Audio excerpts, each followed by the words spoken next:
15ን እንጨርሳለን።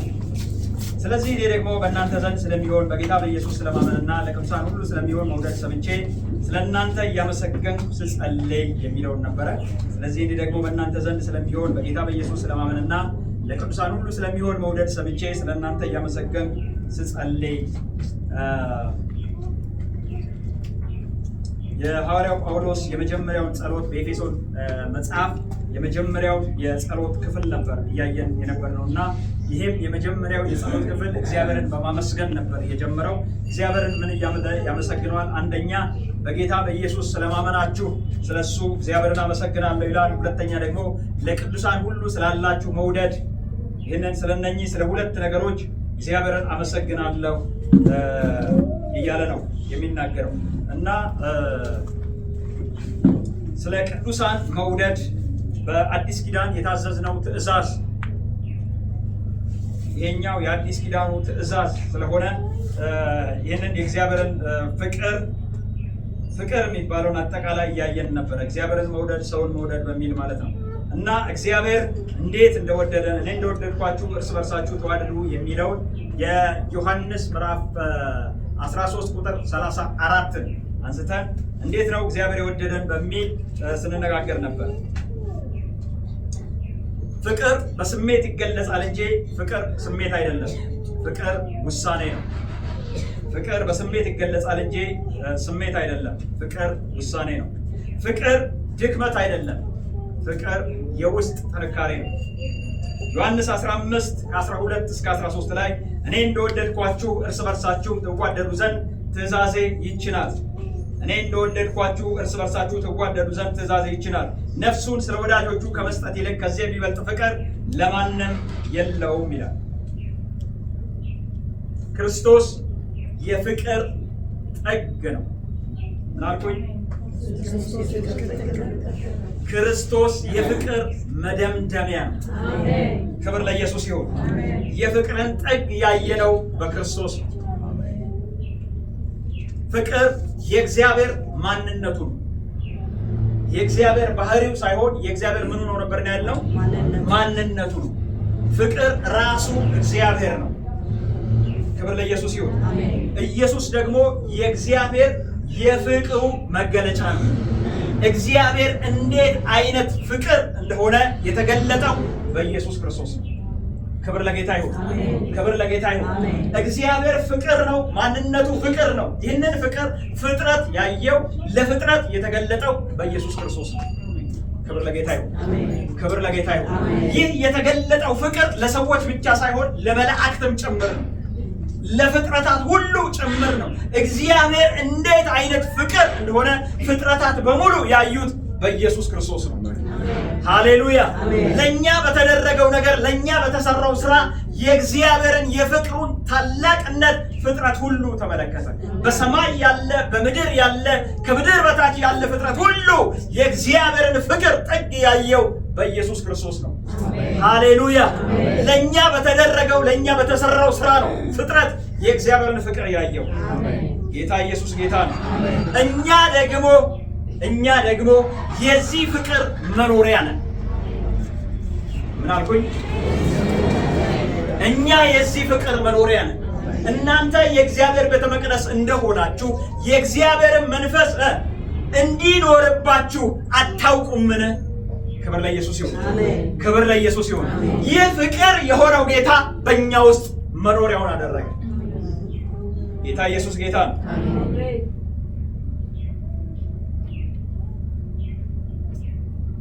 እግዚአብሔር ያዘዘን ፍቅርን እንድናመነጭ አይደለም፣ ፍቅርን እንድንፈጥር አይደለም፣ የኛ የሆነውን ፍቅር እንድናመጣው አይደለም። እግዚአብሔር ያዘዘን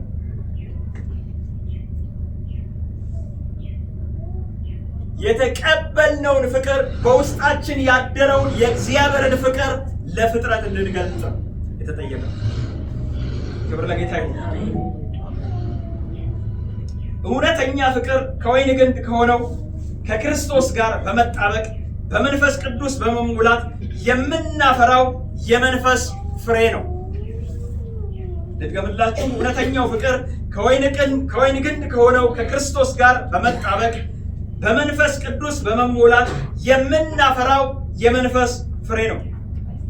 ገላትያ ምዕራፍ 5 ከቁጥር 19 እስከ 22 ያለውን ክፍል ስናይ ስለ ስጋ ስራና ስለ መንፈስ ፍሬ ይናገራል። ስለ ስጋ ስራ ሲናገር የመጀመሪያው ሶስቱን ሲናገራቸው የስጋ ስራ የተገለጠ ነው ይልና አንደኛ ዝሙት ይላል።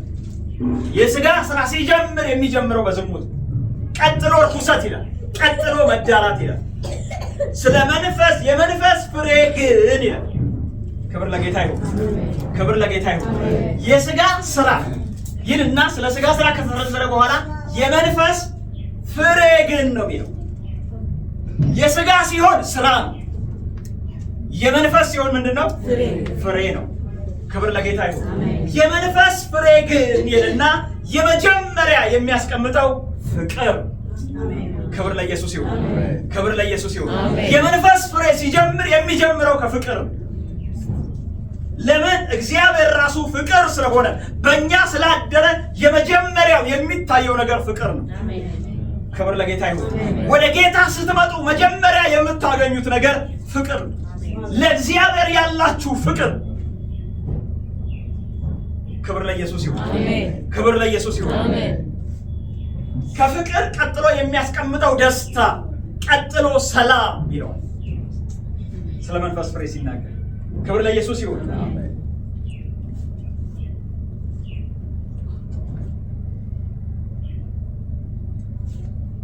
ስለዚህ ፍቅር ከእግዚአብሔር ጋር ካለን ህብረት የተነሳ በውስጣችን የሚፈስ የመለኮት ህይወት ነው። ፍቅር ከእግዚአብሔር ጋር ካለን ህብረት የተነሳ በውስጣችን የሚፈስ የመለኮት ህይወት ነው። አንደኛ ዮሐንስ ምዕራፍ 4 ከ7 እስከ 8 ላይ ወዳጆች ሆይ ፍቅር ከእግዚአብሔር ስለሆነ የሚወደው ሁሉ ከእግዚአብሔር ስለተወለደ እግዚአብሔርንም ስለሚያውቅ እርስ በርሳችን እንዋደድ። ፍቅር የሌለው እግዚአብሔርን አያውቅም፣ እግዚአብሔር ፍቅር ነውና ይላል። ክብር ለጌታ ይሁን፣ ክብር ለጌታ ይሁን። እግዚአብሔር ፍቅር የሆነው ጌታ በአንተ ካደረ፣ እሱ አውቀዋለሁ፣ እሱ አባቴ ነው፣ እኔ የእሱ መኖሪያ ነኝ ካል በአንተ መጀመሪያ የሚገለጠው ነገር ቢኖር ምንድነው? ፍቅር። ክብር ለኢየሱስ ይሁን። የእግዚአብሔር ፍቅር ወዳጆቻችንን አይደለም ጠላቶቻችንን እስክንወድ ድረስ የሚያደርስ ነው። ሉቃስ 6:35 ላይ ነገር ግን ጠላቶቻችሁን ውደዱ፣ መልካምም አድርጉ፣ ምንም ተስፋ ሳታደርጉ አበድሩ፣ ዋጋችሁ ታላቅ ይሆናል፣ የልዑልም ልጆች ትሆናላችሁ፣ እርሱን ለማያመሰግኑ ለክፎች ቸር ነውና ይላል። ክብር ለጌታ ይሁን፣ ክብር ለጌታ ይሁን። በውስጣችን ያደረው ጌታ ቸር ነው። አሜን። እስቲ አሜን፣ አሜን። እስቲ አሜን፣ አሜን። በእኛ ውስጥ መኖሪያውን ያደረገ ጌታ ቸር ነው። አሜን። ምን አይነት ቸር? ለማያመሰግኑት ቸር ነው። አሜን። እንኳን ለሚያመሰግኑት አይደለም፣ እሱን ለማያመሰግኑት ቸር ነው። ሃሌሉያ። እንደገና ለክፎች ይላል፣ ለክፎች ቸር ነው። ጌታ ኢየሱስ ጌታ ነው። አሜን። ለመልካሞቹ አይደለም፣ ለክፎቹ እንኳን እግዚአብሔር ቸር ነው። ጌታ ኢየሱስ የተባረከ ይሁን። አሜን። እግዚአብሔር ፀሐይን ሲያወጣ ክፎች እንዳያገኙ አልከለከላቸው። እግዚአብሔር አየርን ሲሰጥ ክፎችን እንዳያገኙ አልከለከላቸው። እግዚአብሔር ዝናብን ሲያዘብ በከፉት ላይ ድርቅ እንዲሆን በረሃብ እንዲያልቁ አላደረጋቸው። እግዚአብሔር ቸር ነው። አሜን። ጌታ ኢየሱስ ጌታ ነው። አሜን።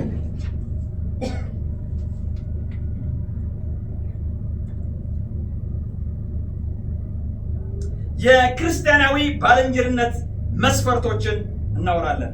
ክርስቲያናዊ ባልንጀርነት መስፈርቶች፣ አንደኛ እግዚአብሔርን በጥልቀት ከመውደድ የሚመነጭ ነው። እግዚአብሔርን በጥልቀት ከመውደድ የሚመነጭ ነው። ማርቆስ 12 ከ30 እስከ 31፣ ማርቆስ 12 ከ30 እስከ 11 እስራኤል ሆይ ስማ፣ ጌታ አምላካችን አንድ ጌታ ነው። አሜን። አንተም በፍጹም ልብህ፣ በፍጹም ነፍስህ፣ በፍጹምም ሐሳብህ፣ በፍጹምም ኃይልህ ጌታ አምላክን ውደድ የምትል ናት። ፊተኛይቱ ትእዛዝ ይህች ናት፣ ኋለኛይቱም ባልንጀራህን እንደ ራስህ ውደድ የምትል እርሷን የምትመስል ይህች ናት። ከነዚህ የሚበልጥ ሌላ ትእዛዝ የለችም ይላል። ክብር ለኢየሱስ ይሁን። ከጸሐፍት አንድ ሰው መጣና ወደ ኢየሱስ ክርስቶስ ለሌሎቹ ጥሩ እንደመለሰላቸው ጥሩ መልስ እንደሰጣቸው አየና እሱ ደግሞ ሊፈትነው ኢየሱስ ክርስቶስን ጠየቀው። ከትእዛዛት ሁሉ ታላቋ የትኛዋ ነች? ዋነኛዋ ቁጥር 1 የምትባለው ትእዛዝ የትኛዋ ነች ብሎ ጠየቀው። ኢየሱስ ክርስቶስም እንደዚህ አለ፣ እስራኤል ሆይ ስማ፣ እግዚአብሔር አምላክህ አንድ ጌታ ነው። እሱንም በፍጹም ልብህ፣ በፍጹም ነፍስህ፣ በፍጹም ሐሳብህ፣ በፍጹም ኃይልህም ውደድ የምትል ይህች ነች የመጀመሪያዋ።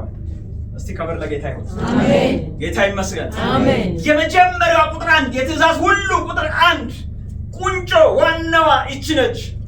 በፍጹም ልብህ፣ በፍጹም ሐሳብህ፣ በፍጹም ኃይልህ እግዚአብሔር አምላክን ውደድ የምትል ይህች ነች። ሁለተኛይቱም ደግሞ ባልንጀራህን እንደ ራስህ ውደድ የምትል ይህች ነች ብሎ ደመደመልን። ጌታ ይመስገን። አሜን። ስለዚህ ክርስቲያናዊ ፍቅር የሚመጣው የመጀመሪያው ነገር እግዚአብሔርን ከመውደድ ነው። ለእግዚአብሔር ፍጹም ጥልቅ የሆነ ፍቅር ሲኖርህ ለቅዱሳን ፍቅር ይኖርሃል። ለእግዚአብሔር ያለው ነገር ከላላ ከቅዱሳን ጋር ያለህ ነገር ይላል።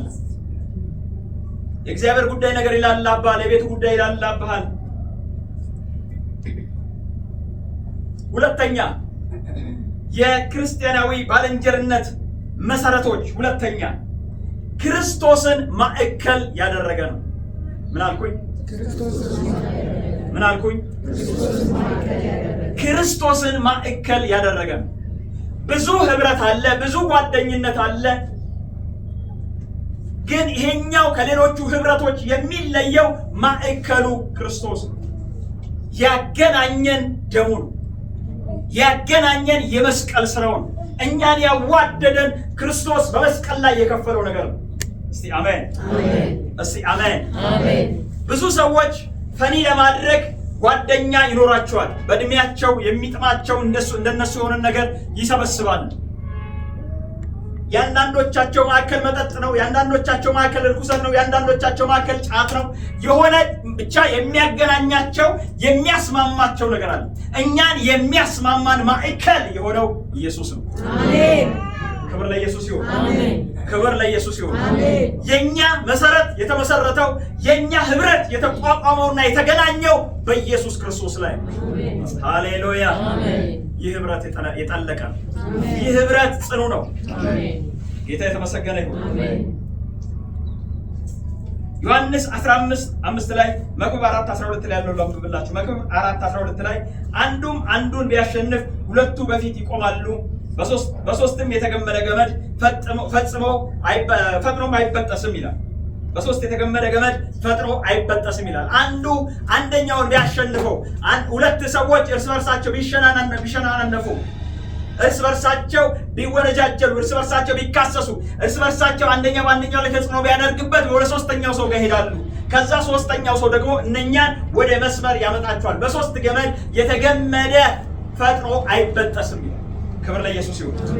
ክብር ለኢየሱስ ይሁን። ሶስተኛችን ኢየሱስ ነው። ሶስተኛችን እግዚአብሔር ነው። የኛ ማዕከል እግዚአብሔር ነው። ክብር ለጌታ ይሁን። ዮሐንስ 15:5 ላይ እኔ የወይን ግንድ ነኝ፣ እናንተም ቅርንጫፎች ናችሁ። ያለ እኔ ምንም ልታደርጉ አትችሉምና በእኔ የሚኖር እኔም በእርሱ እርሱም ብዙ ፍሬ ያፈራል። እኔ የወይን ግንድ ነኝ፣ እናንተም ቅርንጫፎች ናችሁ። ያለ እኔ ምንም ልታደርጉ አትችሉምና በእኔ የሚኖር እኔም በእርሱ እርሱም ብዙ ፍሬ ያፈራልና። ክብር ለጌታ ይሁን። ለዚህ ክርስቶስን ወይም እግዚአብሔርን ማዕከል ላደረገ ህብረት በጣም ምሳሌ የሚሆንልን በመጽሐፍ ቅዱሳችን ላይ የዳዊትና የዮናታን ፍቅር ነው። ክብር ለጌታ ይሁን። የዳዊትና የዮናታን ፍቅር የእግዚአብሔርን መንግስት ማዕከል ያደረገ ፍቅር ነው። ጥቅም አይደለም ማዕከሉ። በእድሜ ስለሚቀራረቡ፣ በጎሳ ስለሚቀራረቡ፣ በተለያየ ነገር ስለሚቀራረቡ ያመጡት ወዳጅነት አይደለም። የነሱ ማዕከል የእግዚአብሔር መንግስት ነው። ክብር ለጌታ ይሁን። ክብር ለጌታ ይሁን። እንደዚህ ነው የሚለው። ጎልያድን ከጣለው በኋላ ዳዊት በእግዚአብሔር ላይ ያለውን መታመን አይቶ እግዚአብሔር ከእርሱ ጋር እንዳለ አይቶ የዮናታን ፍቅር በዳዊት ፍቅር ተጣበቀ። ክብር ለጌታ ይሁን። ከዛ በኋላ ልብሱን አውልቆ ሰጠው። ምንድን ነው የጦር መሳሪያውን ሁሉ ሰጠው፣ ሸለመው። ሳውልም ወደደው፣ ሳውልም ደስ አለው። ሺህ አለቃም አደረገው፣ ሳውልም ሾመው።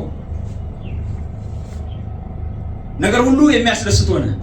ችግር የተፈጠረው የት ጋር ነው ስትሉኝ፣ ሴቶች ከከተማ የመጡ ጊዜ። እስከዛ ሰዓት ሰላም ነበር። ዳዊት ባደረገው ነገር እየተሸለመ እየተወደሰ ነበር። ሁሉም ዳዊትን እያነገሰው ነበር። ሁሉም ዳዊትን እያከበረው ነበር። የተሰራውን ነገር ሁሉም እያደነቁ ነበር። እግዚአብሔርንም እያመሰገኑ ነበር። ሁሉም እውቅና ሰጥተው ነበር። ማንም እውቅና ያልሰጠው አልነበረም። በጣም ነው ደስ ያላቸው። ሴቶች ከከተማ ግን ሲመጡ አንድ ነገር ይዘው መጡ። ምን የሚል ነገር?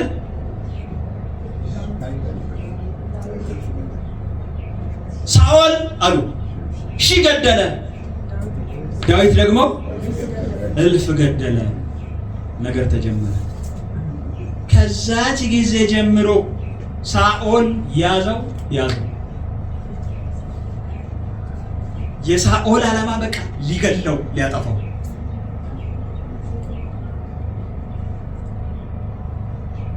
ይኸውላችሁ የቅዱሳን ህብረት ትልቁ ችግር ምንድን ነው ብትሉኝ፣ ወሬ።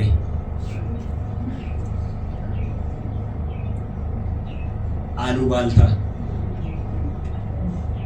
ለዛውም እንደዚህ አይነት ትንሽ ቸርች ዋናው ችግር አሉባልታ፣ ወሬ ነው። የተፈጠረው ነገር አይደለም።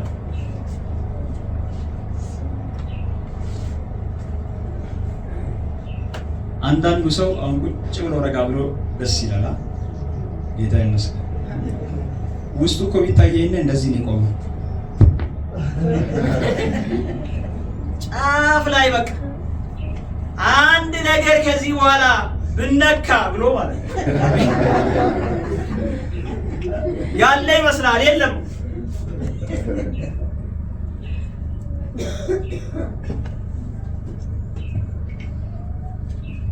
እንደዚህን የቆመን ሰው በዚህ ጣታችሁ ነካ ብታደርጉት ፈንገል ነው። ለምን መሰለ? በብዙ ነገር አልቆ በቃ እንደዚህ ሆኗል ማለት ነው። ከዛ አንተ እንዴት ትላለህ? እንዴ እቺ በዚህ ስለተነካ ነው እንዴት ትላለህ? በዚህ መነካቱን አትይ። በስንት ነገር ተነክቶ እዚህ ጋር ደርሷል። እግዚአብሔር ይፈውሰን። አሜን። ሁለተኛው የሥጋ ስራ ነው። ጠላት፣ የቅዱሳን ህብረት ጠላት የሥጋ ስራ ነው። እነኚህ ሁለቱ ናቸው የህብረት እንቅፋቶች። ሰው ወደ ቤተ ክርስቲያን ሲመጣ ከብዙ ነገር አምልጦ ነው የሚመጣው። ከብዙ ነገር ሸሽቶ ነው የሚመጣው። ከብዙ ነገር መደበቂያዬ ብሎ ነው የሚመጣው። አንተ እዚህ ታዲያ አውሬ ሆነ ትጠብቀዋለህ? ከጅብ ሸሽቶ ዛፍ ላይ የወጣን ሰው ነብር ሆነ ትጠብቀዋለህ?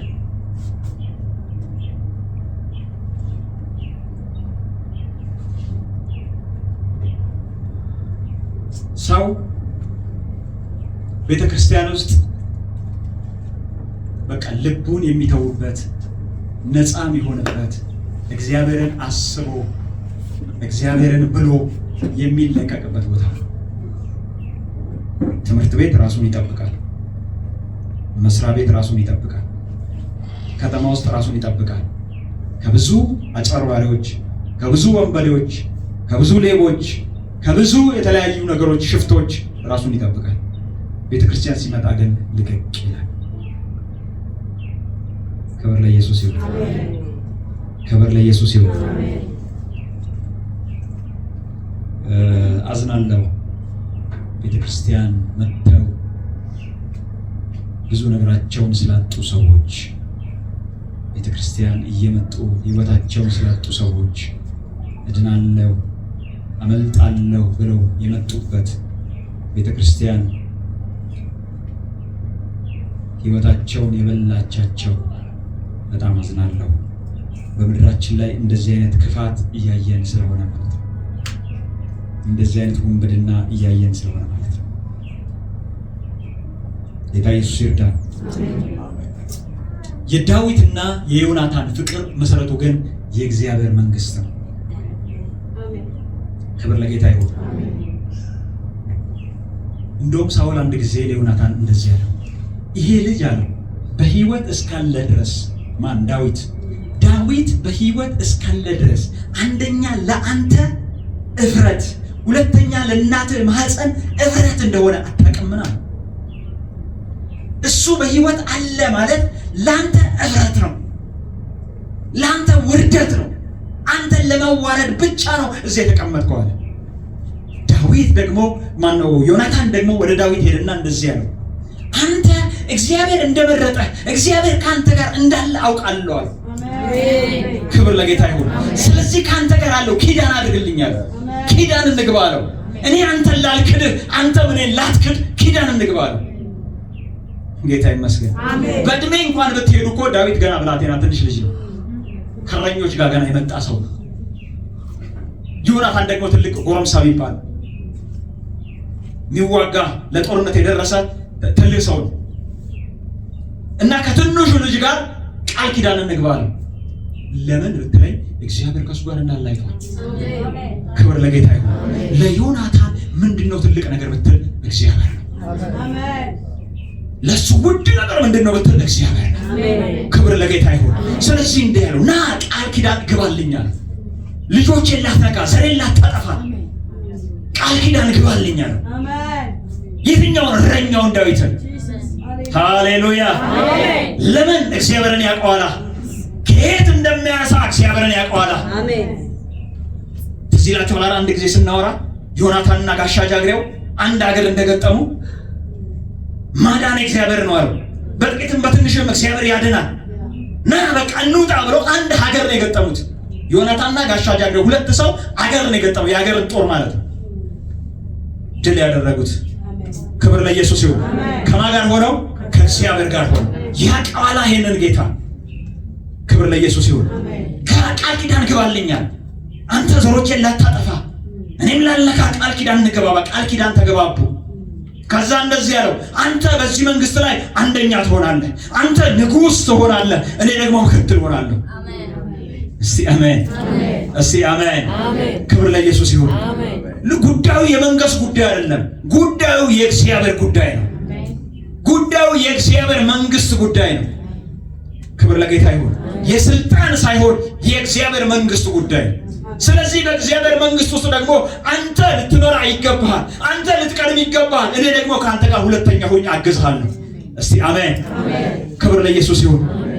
ሳውል ደግሞ እንደዚህ ይላል፣ አንተ ወንበርህን የሚቀላቀል ሰው እኮ ነው እሱ። እንዴት ችላ ትለዋለህ? እንዴት ከሱ ጋር መሐላ ታደርጋለህ? እንዴት ከሱ ጋር ኪዳን ትገባለህ?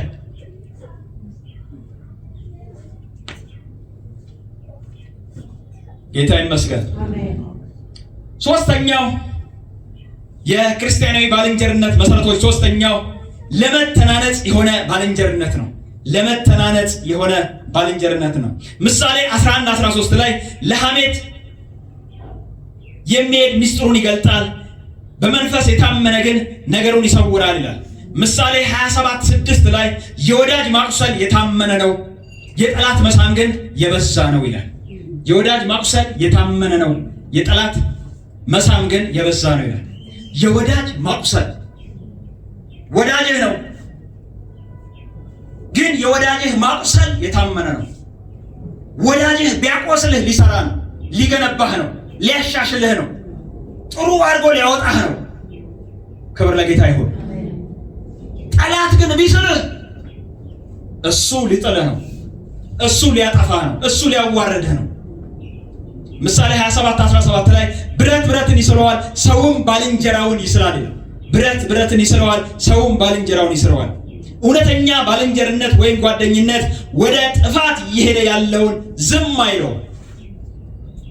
እኔ ምን አገባኝ ብሎ አይተው። ገላትያ ምዕራፍ 6:1 ላይ ወንድሞች ሆይ ሰው በማናቸው በደልስ እንኳ ቢገኝ መንፈሳዊ ሆናችሁ እናንተ እንደዚህ ያለውን ሰው በየዋሃት መንፈስ አቅኑት ይላል። እንድናቀናው የእግዚአብሔር ሐሳብ ነው፣ የእግዚአብሔር ትእዛዝ ነው። አንተ ደግሞ እንዳትፈተን ራስን ጠብቅ ይላል። ሁለት ነገር ያስቀምጠልናል እዚህ ጋር። ይህን ሰው እንደዚህ የደከመውን ሰው የሳተውን ሰው አቅናው። ስታቀናው ሁለት ነገር ጥንቃቄ አድርግ። የመጀመሪያው ነገር አንተ ደግሞ እንዳትስት። አንድ የሚባል አባባል አለ፣ ጨው ውሃ ልትቀዳ ወንዝ ወረደች እንዳትሆን። ገብታችኋል? ስንት ሊትር ውሃ ቀርታ የምትመጣ ይመስላችኋል? እዛው ነው የምትሟሟረል። እንደዛ እንዳትሆን ጥንቃቄ አድርግ። ሁለተኛው ነገር ደግሞ ስታቀናው የምታቀናው በየዋሃት መንፈስ ይሁን። እዚህ ጋር አንድ ደግሞ ትልቁ ችግራችን በቃ እውነት ስለያዝክ እውነቱ ብቻ ስለገባህ ያንን ዝም ብለህ እውነትን ብቻ ካወጣኸው ፍቅር ከሌለበት ይገላል፣ ያጠፋዋል። በየዋሃት መንፈስ ሊሆን ይገባዋል። ማቴዎስ 10 ከ19 እስከ 20 ላይ አንድ የሚናገረው ነገር አለ። አሳልፈው ሲሰጧችሁ የምትናገሩት በዚያ ሰዓት ይሰጣችኋልና እንዴት ወይስ ምን እንድትናገሩ አትጨነቁ ይላል። በእናንተ የሚኖር የአባታችሁ መንፈስ ነው እንጂ የምትናገሩ እናንተ አይደላችሁምና ይላል። እዚህ ጋር ክርስቶስ ሁለት ነገር ይናገራል፣ እንዴት ወይም ምን። ክብር ለጌታ ይሁን። ምን ልናገር ስትል መንፈስ ቅዱስ የምትናገረውን ሊሰጥህ ይችላል። ምን ልናገር ብቻ ሳይሆን ትልቅ ትኩረት ማድረግ ያለብን ደግሞ እንዴት ልናገር የሚለው ነው።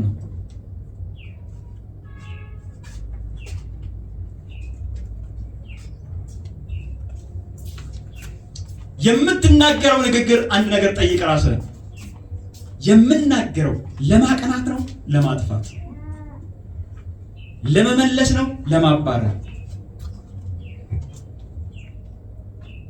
ለመገንባት ነው? ለማውደም? ራስን ጠይቅ። ይህንን ብናገር ይህንን ነገር ብል ይገነባል ወይስ ያፈርሳል?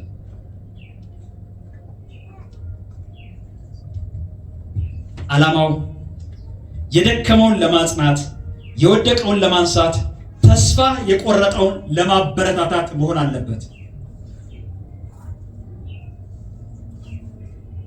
ሌላው ንግግራችን በፍቅር የተሞላ መሆን አለበት። እውነትን በፍቅር መናገር። ኤፌሶን 4:15 ላይ ነገር ግን እውነትን በፍቅር እንያዝ፣ በነገር ሁሉ ወደ እርሱ ራስ ወደሚሆን ወደ ክርስቶስ እንደግ ይላል። እውነትን በፍቅር እንያዝ። ቆላስይስ 4:6 ላይ ለእያንዳንዱ እንዴት እንድትመልሱ እንደሚገባችሁ ታውቁ ዘንድ ንግግራችሁ ሁል ጊዜ በጨው እንደተቀመመ በጸጋ ይሁን ይላል። ለእያንዳንዱ እንዴት እንደምትመልሱ እንደሚገባችሁ ታውቁ ዘንድ ንግግራችሁ ሁል ጊዜ በጨው እንደተቀመመ በጸጋ ይሁን ይላል። በዛን ጊዜ በጨው ምግብን ሲቀምሙት አንደኛ ምግቡ እንዳይበላሽ ነው፣ ሁለተኛ ምግቡ ደግሞ እንዲጣፍጥ ነው። ክብር ለጌታ ይሁን። ጌታ ይመስገን። ምግቡ መኖሩ ብቻ ሳይሆን ምግቡን በጨው ይቀምሙታል። ንግግራችሁ ልክ እንደዚህ በጸጋ የተቀመመ ይሁን። ምግብ በጨው እንደሚቀመም የእናንተ ንግግር በጸጋ የተቀመመ ይሁን።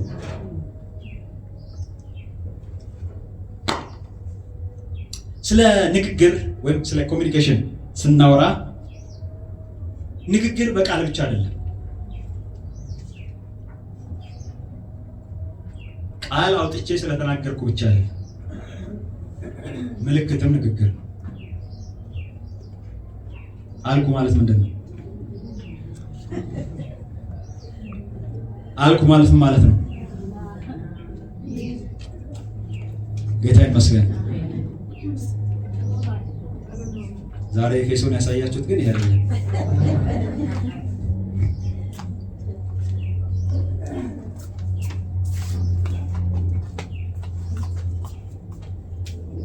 በምልክት እንዲሁም በፊት የምትገላምጠው መገላመጥ አለ አይደል? የምታየው አስተያየት አለ አይደል? የሆነ ነገር ሲናገር የምትለው ነገር አለ አይደል? ፊት የምትናገረው የምታወጣው ነገር ሳይሆን ችግር የለውም ሊሆን ይችላል እኮ የተናገርከው። ፊት ግን ችግር የለውም አይደለም የሚያወራው። ፊት አንስቶ ነው የሚጥለው። ሰውዬው የቱን ነው የሚወስደው? ፊትህን ነው የሚወስደው፣ የተናገርከውን ነገር ሳይሆን።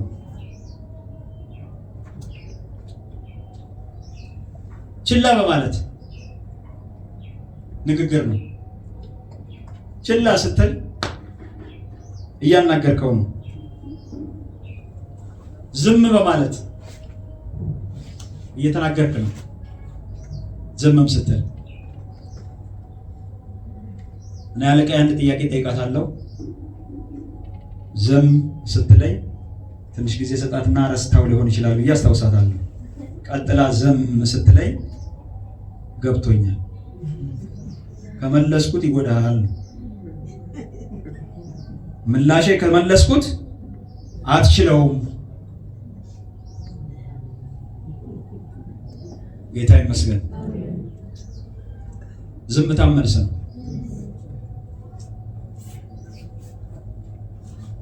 አንዳንዴ ዝም ብላችሁ የሆነ ነገር ስታደርጉ መልስ እየሰጣችሁ መሆኑን ወቁት። ልነግራችሁ የፈለግኩት ይሄንን አንተ ዝም ስትል በዛ ጉዳይ ላይ ሰውየው የራሱን የሆነ ትርጉም የመውሰድ መብት አለ። እንዴት እኔን እንዲያስበኛል አትበል። ከዛ በኋላ እድሉን ሰጠኸዋ።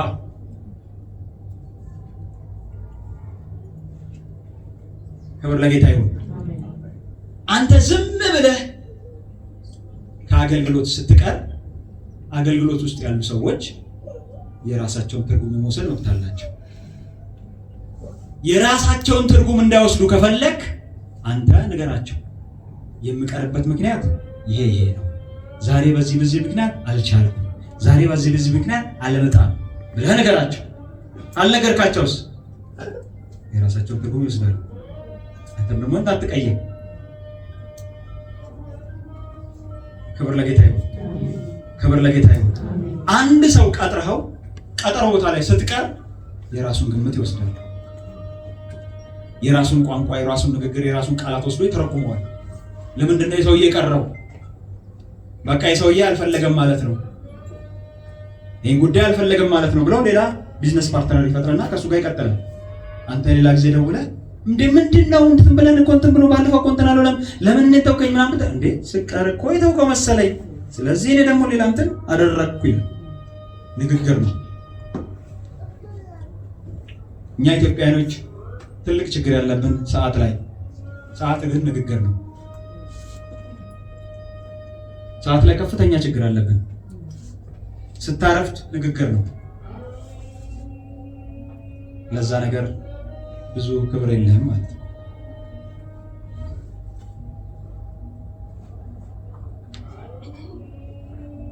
ላስረግጥላችሁ።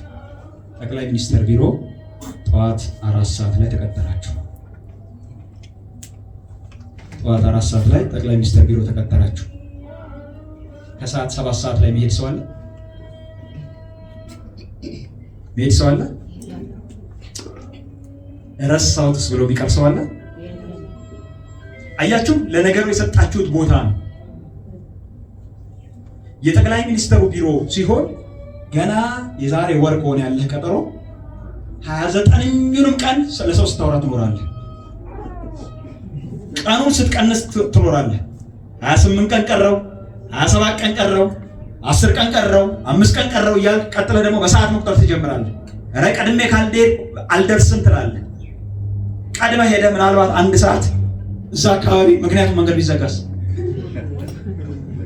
የምትሰራቸው ነገሮች አሉ፣ የምታደርጋቸው ነገሮች አሉ። አየህ፣ ሰዓት ንግግር። ስታረፍድ ለዛ ነገር የሰጠኸው ነገር፣ ለዛ ነገር የሰጠኸው ቫልዩ ይታያል።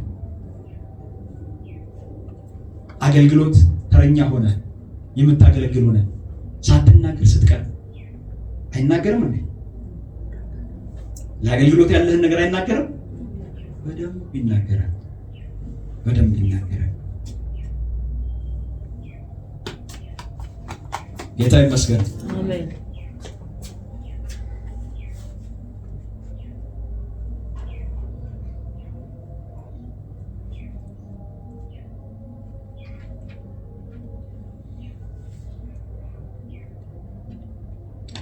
በሁለተኛ ሳሙኤል ምዕራፍ 12 ከ1 እስከ 15 ሁለተኛ ሳሙኤል ምዕራፍ 12 ከ1 እስከ 15 የነብዩ ናታንና የዳዊትን ታሪክ ታገኛላችሁ።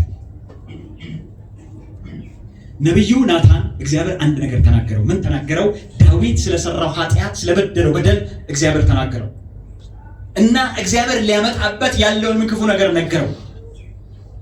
ከዛ ናታን ወደ ዳዊት ጋር ገባና ዳዊት ናታን ግን ያቀረበበት መንገድ ምን እንደተናገረ ብቻ ሳይሆን የተናገረበት መንገድ ምን ያክል ገንቢ እንደነበረ ታውቃላችሁ። እንደዚህ አይነት ትልቅ ሜሴጅ ሰምቶ የገባ አንድ ነቢይ አንተ አመንዝራ፣ አንተ የረከስክ ቤትንም እንትንም ያደረግ አንተን እግዚአብሔር እንደዚህ ያመጣብሃል እንዲያወርድብሃል እንዲፈጥርብሃል አይደለም ያለው።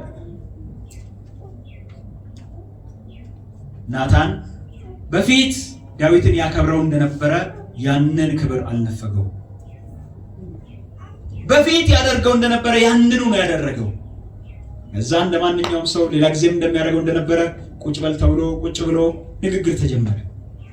ንጉሥ ሆይ አለው፣ በመንግስትህ እኮ አንድ ሰው ተገኘ፣ አንድ ባለሀብት ተገኘ። ምን አይነት ባለሀብት መሰለ? እጅግ ባለጠጋ ባለሀብት ነው። ብዙ ላሞች ያሉትና ብዙ በጎች ያሉት ባለሀብት ነው።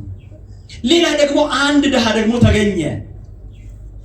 ያ ድሃ አንዲት በግ ብቻ ያለችው፣ ያቺን በግ ልክ እንደ ልጆቹ የሚያያት፣ ያቺንም በግ ከሚበላው የሚያበላት፣ ከሚጠጣው የሚያጠጣት፣ ከልጆቹ ጋር የሚያኖራት፣ አቅፎም በቅፍ ውስጥ የሚያሳድራት በጉ ነች። ከዛ ይሄ ሀብታሙ ሰውዬ እንግዳ ይመጣበታል። እንግዳ ሲመጣበት ብዙ በጎች አሉት። ካሉት ብዙ በጎች ውስጥ አንዱን ወስዶ ለእንግዳው ለማረድ ሳሳ። ቁጥሩ ሊቀንስብኝ ነው አለ።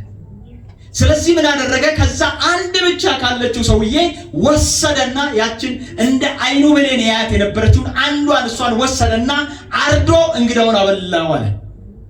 ናታን እስኪጨርስ ድረስ አልጠበቀውም ዳዊት።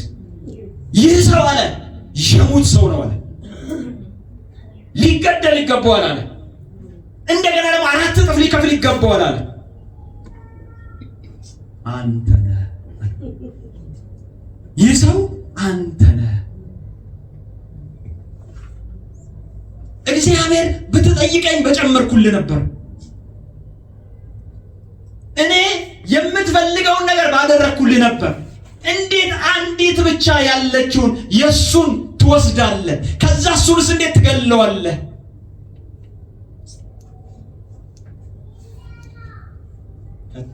ከዛ ዳዊት በእግዚአብሔር ፊት ወደቀ። 7 ቀን ጾምና ጸሎት ሳይበላ ሳይጠጣ በእግዚአብሔር ፊት ወደቀ።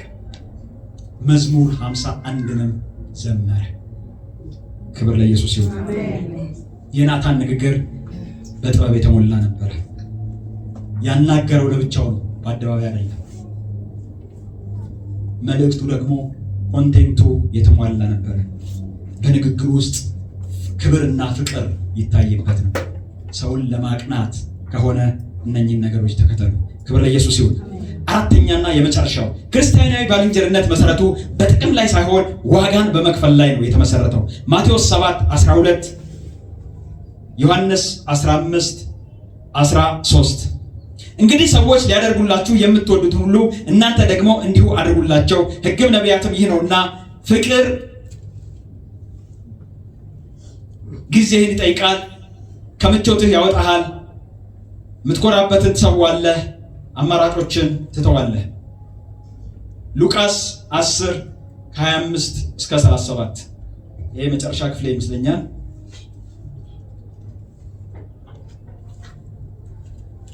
ሉቃስ 10:25-37 እነሆም አንድ የሕግ አዋቂ ሊፈትነው ተነስቶ መምህር ሆይ የዘላለም ሕይወትን እንድወርስ ምን ላድርግ አለው። እርሱም በሕግ የተጻፈው ምንድነው? እንዴትስ ታነበዋለህ አለው። እርሱም መልሶ ጌታ አምላክህን በፍጹም ልብህ፣ በፍጹም ነፍስህ፣ በፍጹም ኃይልህ፣ በፍጹም ሐሳብህ ውደድ፣ ባልንጀራህንም እንደራስህ ውደድ አለው። ኢየሱስም እውነት መለስህ፣ ይህንን አድርግ በሕይወትም ትኖራለህ አለው። እርሱም ግን ራሱን ሊያጸድቅ ወዶ ኢየሱስን ባልንጀራዬስ ማን ነው አለው። ኢየሱስም መልሶ እንዲህ አለው፣ አንድ ሰው ከኢየሩሳሌም ወደ ኢያሪኮ ወረደ፣ በወንበዴዎችም እጅ ወደቀ። እነርሱም ደግሞ ገፈፉት፣ ደበደቡት፣ በሕይወትና በሞት መካከል ትተውት ሄዱ ይለዋል። እዚህ ክፍል ላይ የሚናገረው ምንድነው? አንድ አይሁዳዊ ከኢየሩሳሌም ወደ ኢያሪኮ ይሄድ ነበረ። ከኢየሩሳሌም ወደ ኢያሪኮ ይሄድ እያለ ደግሞ በወንበዴዎች እጅ ወደቀ። እነኚህ ወንበዴዎች ገፈፉት፣ ከዛ በኋላ ደበደቡት፣ ደግሞ በሕይወትና በሞት መካከል ጥለውት ሄዱ። ከዛ በኋላ አንድ ካህን መጣ። ካህን ማለት ከዚህ በፊት እንደነገርኳችሁ የአሮን ዘሮች ናቸው። ካህናት ገብተው የሚቀድሱት ማለት ናቸው። እነሱ አንድ ካህን መጣ። ካህን አየውና በሩቅ አየውና ዞር ብሎ ከዛ ሄደ ይላል። ቀጥሎ ደግሞ ሌዋዊ መጣ። አንድ ሌዋዊ መጣ። ሌዋዊ ማለት እነኚህ ከእስራኤል 12ቱ ነገሮች አንዱ የተመረጡ ናቸው። አሮንም ሌዋዊ ነው። ግን የካህናት ደግሞ ከሌዋውያን ውስጥ ነው ገብተው የሚቀድሱት ማለት ነው። እነኚህ የአሮን ምንድነው? ሌዋውያን ደግሞ ምንድነው የሚያደርጉት? ይሄ መስዋዕቱን ስራ፣ የትምህርቱን ስራ፣ የቤተክርስቲያን ምንድነው የመቅደሱን ጥበቃ፣ ጽዳቱን ምናምን በተመለከተ የሚሰሩት እነኚህ ሌዋውያኖች ናቸው። እነኚህ ደግሞ ሌዋውያኖች መጡ። ይሄ ሌዋዊ መጣና እሱም ደግሞ ገለል ብሎ ሄደ። ሶስተኛ ላይ የመጣው የማይጠበቅ ሰው ነው። ምን አልኩኝ? የማይጠበቅ ሰው ነው የመጣው። ይሄ ሰውዬ አይሁዳዊ ነው። ማን የተመታው? የተደበደበው በሞትና በሕይወት መካከል ያለው አይሁዳዊ ነው። ቀጥሎ የመጣው ግን ሳምራዊ ነው። ምን ማለት ነው? የአይሁድ ጠላት ነው የመጣው። አይሁድና እስራኤል እንደዚህ የሚተማመዱ ናቸው። ማን ነው? አይሁድና ሳምራውያን እንደዚህ የሚተማመዱ ናቸው። የአይሁዳውያን ለሳምራውያን ያላቸው ጥላቻ አይደለም። ይሄ ጠላት የተባለው ሰውዬ እንደዚህ የሚጠላው ሰው ባይሰው የሚጠሉት ሳምራውያኖች አሉ። የሚጠሏቸው አይሁዳውያን ናቸው። ሳምራውያንን የሚጠሉት የሚጠላው ሰውዬ ደግሞ ጠላትህ ማለት ነው። ጠላትህ ወድቆ አገኘኸው። ጠላቱ ወድቆ ሲያገኘው ምን አደረገ አለው? ቀረበና አዘነለት። ምን አለለት? አዘነለት። ከዛ በኋላ የወይን ጠጅና ዘይቱን አንስቶ በቁስሉ ላይ አድርጎ ያንን ቁስሉ እንደገና አሰረለት። ከዛ በኋላ በአህያው ጭሮ ምናልባት ይሄ ሰውዬ ከምስራቅ ወደ ምዕራብ ይሄድ ከነበረ ደግሞ ሆቴሉ ያለው ወደ ሰሜን ከሆነ ይሄድበት የነበረውን ነገር ትቶ ጉዳዩን ትቶ ይሄን ሰውዬ ለማትረፍ በአህያው ላይ ጭኖት ሄደ። ምናልባት ይሄ ሰውዬ አህያውን እሱ ተቀምጦበት ይሄድ የነበረ ከሆነ ሰውዬው አሁን በእግሩ ይሄድ ነው። አንድ ሰው ለማትረፍ ማንን? ጠላቱን ለማትረፍ። ክብር ለጌታ ይሁን። ከዛ በኋላ ወደ ሆቴል ሄደና 2 ዲናር ከፈለውና ይሄን ሰውዬ እስከመጣ ድረስ ተንከባከበው። ምናልባት ይሄ የሰጠው ብር በቂ ካልሆነ ኃላፊነት ደግሞ ወሰደ። እኔ ስመለስ እከፍልሃለሁ። አንተ ትኩረትን ማድረግ ያለብህ ስለሚወጣው ወጪ ሳይሆን ስለ ሰውየው መዳን። ጌታ ይመስገን። ኢየሱስ እንደዚያ ነው። እንግዲህ ከነኚህ ከሶስቱ የትኛው ነው ወዳጅ? መልካም ያደረገለት ይመስለኛል። ሂድ እንግዲህ አንተም እንዲሁ አድርግ። ክብር ለጌታ ይሁን።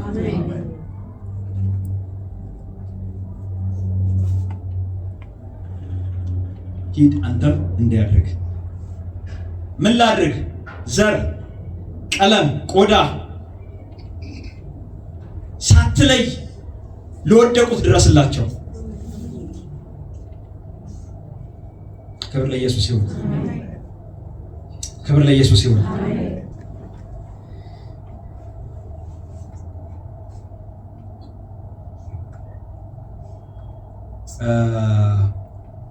ባለፈው ስናወራ ትዝ ይላችሁ ከሆነ እንደ ሀገር በደብረ ሲና ዋሻ ውስጥ የምናልፍበት ጊዜ ነው ብለን ነበር አይደለ? ጌታ ይመስገን። በዚህ በምናልፍበት ጊዜ ላይ እግዚአብሔር የእናንተን ፍቅር ይፈልጋል። የእናንተን ርህራሄ ይፈልጋል። ጠላት ለምትሏቸው ያላችሁ ልብ ይፈልጋል። የአንድ ሰው ደም በከንቱ እንዳይፈስ፣ የአንድ ሰው ሕይወት በከንቱ እንዳይጠፋ የምትጮሁትን ጩኸት ይፈልጋል። ያላችሁን ልብ ይፈልገዋል። ሂድ አንተም እንዲሁ አድርግ። ጠላት ለምትለው ባልንጀርነት በተግባራዊ መስዋዕትነት ላይ የተሞላ ነው። ከጊዜ ከፍለ፣ ከገንዘብ ከፍለ፣ ከኃላፊነት ወስደ የወደቁትን አንሳ። እውነተኛ ባልንጀርነት ጠላትነትን ማሸነፍ ነው። እውነተኛ ባልንጀርነት ጠላትነትን ማሸነፍ ነው። ዮሐንስ 13:35 ላይ እርስ በርሳችሁ ፍቅር ቢኖራችሁ ደቀ መዛሙርቴ እንደሆናችሁ ሰዎች በዚህ ያውቃሉ ይላል። መታወቂያችሁ የእርስ በርሳችሁ ፍቅር ነው። ትልልቅ ህንፃዎችን ስለገነባችሁ አይደለም። ፕሮግራማችሁ ውብ የሆነ ፕሮግራም ስላላችሁ አይደለም። የሚያማምሩ መዝሙሮች ስላሏችሁ አይደለም። ምርጥ ስብከቶች ስላሏችሁ፣ ትምህርቶች ስላሏችሁ አይደለም። በታላላቅ በድንቅና በተአምራት የተሞላ አገልግሎት ስላላችሁ፣ ቤተክርስቲያን ስላላችሁ አይደለም። የክርስቶስ መሆናችሁ የሚለየው የክርስቶስ ፍቅር በህይወታችሁ ሲኖር፣ ክብር ለጌታ ይሁን። አጋፔ የሆነው ፍቅር በውስጣችሁ ሲኖር ነው። ዘርን ያለፈ፣ ቋንቋን ያለፈ፣ ቀለምን ያለፈ፣ ሃይማኖትን ያለፈ፣ ጠላትነትን ያለፈ ፍቅር ሲኖራችሁ ያን ጊዜ እናንተ የኔ እንደሆናችሁ በዚህ ይታወቃል። ክብር ለኢየሱስ ይሁን። ይሄ መታወቂያችሁ ነው። ጌታ ይመስገን። በፍቅር የተሞላች ቤተክርስቲያን ልባቸው የተሰበሩት ይጠገኑባታል። በፍቅር የተሞላች ቤተክርስቲያን ልባቸው የተሰበሩት ይጠገኑባታል። ያላመኑት ይማረኩባታል። ቤተሰባዊነት ይጠናከርባታል። እግዚአብሔር ይከብርባታል። ክብር ለኢየሱስ ይሁን። ክብር ለኢየሱስ ይሁን። ኢሳይያስ 63:16 ላይ አብርሃም ባያውቀን እስራኤልን ባይገነዘበን አንተ አባታችን አቤቱ አንተ አባታችን ነህ፣ ስምህም ከዘላለም ታዳጊያችን ነው ይላል። ክብር ለጌታ ይሁን። ማንም ባያውቅህ መልካምነትን ቀጥል። ጌታ ይመስገን። ማንም እውቅና ባይሰጥህ፣ እነኚህ ሰዎች በምርኮ ያሉ ሰዎች ናቸው። ከምርኮ ሲመለሱ ነው። ከምርኮ ሲመለሱ በዛን ጊዜ አባቶች ሞተዋል። የማን ልጅ ነው የሚባለው ነገር አይታወቅም። ስለዚህ እንደዚህ ያሉ ማንም ባያውቀን፣ ማንም ባይገነዘበን፣ አብርሃምም ባይገነዘበን፣ ዘሮቻችንም ባያውቁን ባይገነዘቡን፣ እግዚአብሔር አንተ ግን አባታችን ነህ። ሃሌሉያ! ክብር ለጌታ ይሁን። ማንም ባይገነዘብህ፣ ማንም እውቅና ባይሰጥህ፣ ማንም ያንን ነገር ባይመለከትልህ፣ ለዛ ነገር ባያጨበጭብልህ፣ አንተ ግን መልካምነትን ቀጥል። አንተ ግን ክርስቶስ አድርግ ያልህን አድርግ። አንተ ግን የታመሙትን መጠየቅን ቀጥል። አንተ ግን የተጣሉትን ማንሳትን ቀጥል። አንተ ግን የተጣሉትን ማስታረቅን ቀጥል። አንተ ግን አሉባልታ መቃወምህን ቀጥል። አንተ ግን ከማንም እውቅና ፈልገህ ሳይሆን ከንጹህ ፍቅር በመነሳት የምታደርገውን ነገር ቀጥል። ክብር ለጌታ ይሁን። እስቲ እኔ በሉ። እኔ ከዚህ በኋላ እግዚአብሔር ያለኝን እሱን አደርጋለሁ። የኔ መታወቂያ ፍቅር ነው። የኔ መታወቂያ ፍቅር ነው። ለሚጠሉኝ እጸልያለሁ፣ ለሚጠሉኝ እባርካቸዋለሁ፣ ለሚጠሉኝ መልካምን ነገር እናገራለሁ። ከዚህ በኋላ የኔ ቃል ይገነባል እንጂ አያፈርስም። ከዚህ በኋላ የኔ ቃል ይሰራል እንጂ አያፈርስም። ከዚህ በኋላ የኔ ቃል እግዚአብሔር እንዳለው እላለሁ እንጂ ማንንም በሐሰት አልከስም፣ ማንንም አልወነጅልም። ክብር ሁሉ ለኢየሱስ ይሁን።